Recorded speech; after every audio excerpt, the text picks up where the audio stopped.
Today, we're going to deep dive into Ghiberti's Gates of Paradise, that moment when medieval art started becoming Renaissance.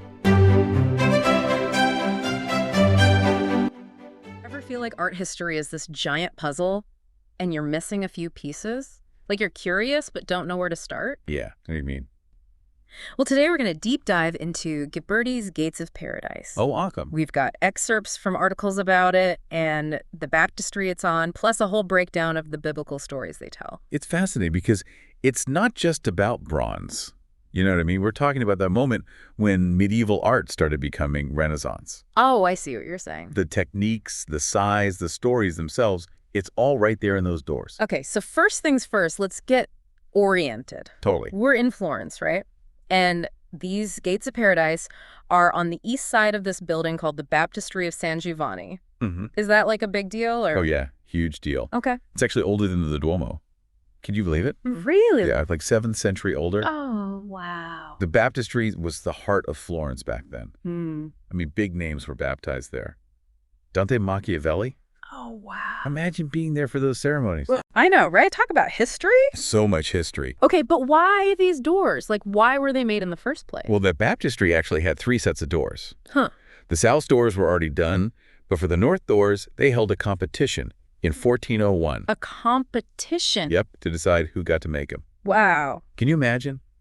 The fate of these iconic doors decided by a competition. That's kind of wild. And it was a serious competition, too. Oh, yeah. Sponsored by the Wool Merchants Guild. The who? Basically the most powerful people in Florence. Oh, okay. They wanted the absolute best. So the task was to depict the sacrifice of Isaac. Oh, wow. And get this, the finalists were Ghiberti and Filippo Brunelleschi. No way, the Brunelleschi. Yep, the one and only. So a clash of the titans, basically. Exactly. So Ghiberti won, obviously. He did. And it's really interesting because Brunelleschi went on to become this giant in Renaissance architecture. Oh, yeah, of course. Some people think that losing this competition actually fueled his passion for architecture and pushed him in that direction. Oh, wow, that's so interesting. I mean, think about it. He ended up shaping the entire skyline of Florence because he lost this competition. It's insane to think about the ripple effects like that. Right. Okay, so back to Ghiberti, the winner. Yep. I read his background as a goldsmith was a big reason he won. Oh, yeah, definitely. How? Like how so?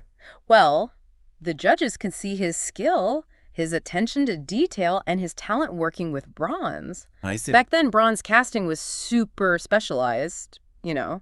Yeah.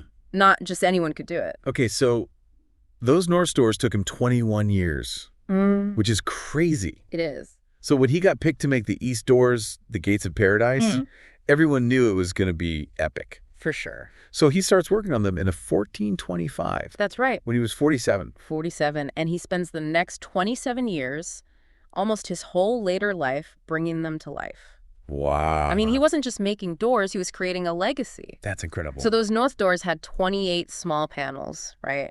But for the Gates of Paradise, he went totally different. 10 larger panels, each telling a story from the Old Testament. Interesting. Why the change, do you think? That's a good question. I think it shows how Ghiberti grew as an artist. How so? He was moving away from the really detailed Gothic style of those north doors and going for something more monumental, more classical. Huh. You could almost say it's a visual representation of that shift from medieval to Renaissance thinking. Wow, I never thought of it like that. It's pretty cool. And then the process of actually making them was super complex too, right? Yeah. Wax models, then bronze casting, then gilding. So much work. Talk about a labor of love. And the result. Well, Michelangelo himself had a pretty good way of describing them when he first saw them. Yeah, he's the one who called them the Gates of Paradise, right? Exactly. I mean, they were technically the East doors. Right.